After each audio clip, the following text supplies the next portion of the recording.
हज़रत इब्न अब्बास फरमाते हैं, हुब्बु अली इब्न अबी तालिब ताकुलु ज़ुनूब कमा ताकुलु नारुल हतब। फरमाया मौला अली की मोहब्बत गुनाहों को इस तरह खत्म कर देती है जिस तरह आग लकड़ी को जलाकर खाक कर देती है। अब ये मुहिब्बान अली के लिए ये बशारत है।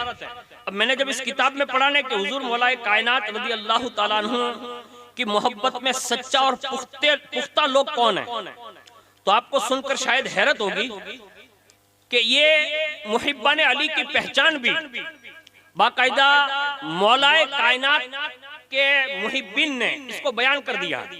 अब हमें जब भी किसी को चेक करना हो कि ये मौला अली की मोहब्बत में सच्चा है या नहीं, तो हमें ये थर्मामीटर अपनाना होगा कि ये मौला अली की मोहब्बत में सच्चा है कि नहीं। हालांकि हम दिल के हालात किसी के जान नहीं सकते, लेकिन कुछ उसकी निशानियां हैं। उसमें से हजरत सैयदना मुजाहिद फरमाते हैं कि अमीरुल मोमिनीन मौलाए कायनात से मोहब्बत करने वाला सबसे ज्यादा बुर्दबार होगा, यानी उसका शऊर जो होगा ना, उसकी समझ अकल फहम ये बहुत बाला तर होगा, उसमें दो राय नहीं। और वो सहन शक्ति वाला भी होगा, यानी बहुत सहन करता होगा। दूसरे नंबर पर फरमाया जो मौला अली का सच्चा मुहिब होगा तो फरमाया वो इल्म से सरफराज भी होगा, यानी नॉलेज उसके पास होगा। कि हम अपने बच्चों को अगर मुहिब्बे अली बनाना चाहते हैं तो हमें उसे मदरसा भेजना होगा, इसलिए कि बिगैर पढ़े हुए मौलाए कायनात की मोहब्बत जो है वो दिल में चस्पा नहीं होती। इसलिए हमें और आपको ये चाहिए कि मौलाए कायनात की सच्ची मोहब्बत की निशानी ये है कि वो इल्म वाला होगा। कम से कम कुरान पढ़ाइए। हुजूर की हदीस है, हुजूर ने फरमाया अली कुरान के साथ है और कुरान अली के साथ है। पता ये चला कि ये दोनों जुदा नहीं होंगे, और हुजूर ने खुद कहा ये दोनों जुदा नहीं होंगे, यहाँ तक के हौज़े कौसर पर मुझसे आकर मिलेंगे। पता ये चला जिसके सीने में अली हो उसके सीने में कुरान भी हो, और जिसके सीने में कुरान हो उसके सीने में अली भी हो, और ये दोनों मोहब्बतें वहां तक ले जाएगी। हुजूर ने फरमाया ये दोनों हौज़े कौसर पर मुझसे मिलेंगे।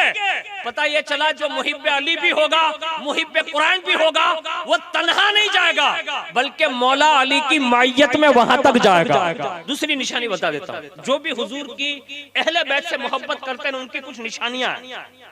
खुद हजरत इमाम हाफिज अबू नईम अहमद इब्न अब्दुल्लाह अस्फानी फरमाते हैं कि जो भी अहले बैत का मुहिब होगा वो खुश्क होंठों वाले होंगे, अपनी पेशानियां अल्लाह की बारगाह में झुकाते हुए मिलेंगे आपको, यानी खाली जुम्मा टू जुम्मा वाले नहीं होंगे, बल्कि वो बाकायदा 5 वक्त के नमाजी होंगे। मौलाए कायनात रज़ी अल्लाह ताला अन्हु के हवाले से जो ये रिवायत मिलती है कि अल्लाह ने आपकी विलादत ही काबे में फरमाई है।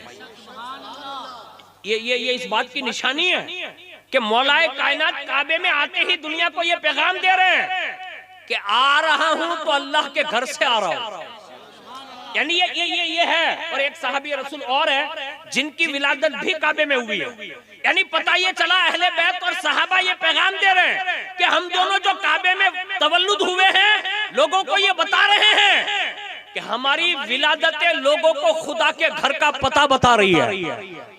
और शहादत मौलाए कायनात की ये भी जामा मस्जिद कुफा में है, यानी मौलाए कायनात का आना भी मस्जिद से है और मौलाए कायनात का जाना भी मस्जिद से है। अब जो मौलाए कायनात आए भी काबे में, शहीद भी मस्जिद में हो, और उनका मुहिब अगर नमाज न पढ़ता हो और कहे कि मैं मौला अली से मोहब्बत करता हूं, तो कोई मानेगा?